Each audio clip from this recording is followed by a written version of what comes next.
ડીસા નગરપાલિકાના અધિકારીઓ પાલિકા પ્રમુખની સૂચનાથી કુંભકર્ણની નિંદ્રામાંથી જાગ્યા। ડીસા શહેરની ગવાડી વિસ્તારમાં આવેલી વાસ મટનની દુકાનોને હાજરીઓ સીલ મારવાની કામગીરી હાથ ધરાઈ। પોલીસ સાથે નીકળેલી નગરપાલિકાની વિસ્તારમાં ગવાડી વિસ્તાર પહોંચી ત્યારે લોકોના ત્રણેય ટોળે ઘટના સ્થળે ઉમટી પડ્યા। ડીસા શહેરના ગવાડી વિસ્તારમાં છેલ્લા કેટલાક સમયથી માંસ મટનની હાટડીઓ અને ઈંડા આમલેટ લારીઓ ગેરકાયદેસર રીતે ધમધમી રહી હોય ડીસાના જાગૃત ધારાશાસ્ત્રી ધર્મેન્દ્ર ફોફાણી દ્વારા સમગ્ર ગુજરાતમાંથી માંસ મટનની દુકાન પશુઓની કતલ અટકાવવા બાબતે ગુજરાત હાઈકોર્ટ પિટિશન દાખલ કરાતા ગુજરાત હાઈકોર્ટ દ્વારા રાજ્ય સરકારને તમામ નગરપાલિકાઓના વિસ્તારમાં લાયસન્સ વિના ધમધમે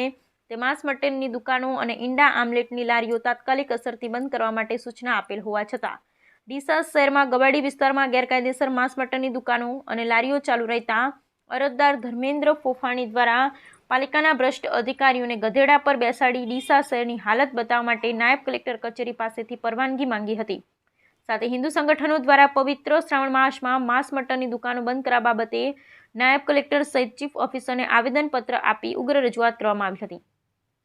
છતાં માંસ મટનની દુકાનો ચાલુ રહેતા આજરોજ ડીસાના ધારાશાસ્ત્રી ધર્મેન્દ્ર ફોફાણી દ્વારા પાલિકાના ચીફ ઓફિસરને રજૂઆત કરી અનોખી રીતે વિરોધ નોંધાવ્યો હતો, જેને પગલે ડીસા નગરપાલિકા પ્રમુખ સંગીતાબેન દવેની કડક સૂચનાઓના પગલે અધિકારીઓ અને કર્મચારીઓ દોડતા થયા હતા અને બપોર બાદ દક્ષિણ પોલીસ સ્ટેશનના પીઆઈ કેબી દેસાઈ સહિત પોલીસ સ્ટાફ સાથે રાખી પાલિકાના અધિકારી અને કર્મચારીઓ બપોર બાદ દક્ષિણ પોલીસ સ્ટાફ ખડે પગે તૈનાત થઈ પાલિકાની ટીમ સાથે ગવાડી વિસ્તારમાં પહોંચી માંસ મટનની દુકાનો પર તપાસ હાથ ધરી હતી અને માંસ મટનની દુકાનો સીલ મારવાની કામગીરી હાથ ધરવામાં આવી હતી। ઉલ્લેખનીય છે કે નગરપાલિકા અને પોલીસ સાથે મળી ડીસા નગર વિસ્તારમાંથી ગેરકાયદેસર માંસ મટનની દુકાનો બંધ કરાવી સીલ મારવામાં આવ્યા હતા, જેના પગલે ગવાડી વિસ્તારમાં માંસ મટનની દુકાનો ટપોટપ બંધ કરીને ફરાર થઈ ગયા હતા। નગરપાલિકા દ્વારા હાલમાં અરજદારે આંદોલન કરવાની મોકૂફ રાખવામાં આવ્યો છે।